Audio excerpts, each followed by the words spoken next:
Hey guys, my name is Jesse Sansevier, and I have two pieces here from Devil's Head Pegmatite Field in Douglas County, Colorado that I mined earlier this year.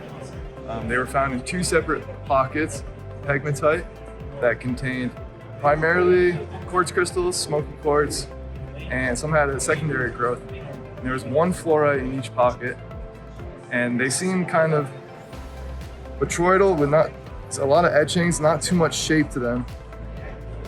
They have two different hues. So they're pretty easy to clean, and I'm pretty happy with it. They have a lot of clarity, but the outside is kind of heavily etched. But I think they'll look great in some photos. Oh, that looks great.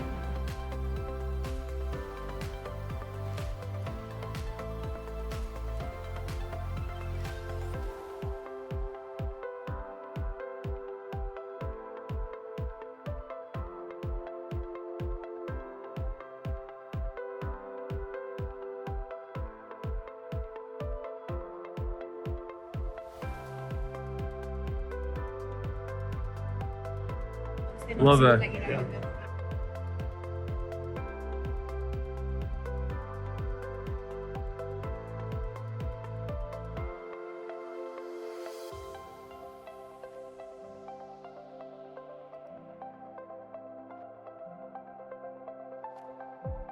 Light's so good.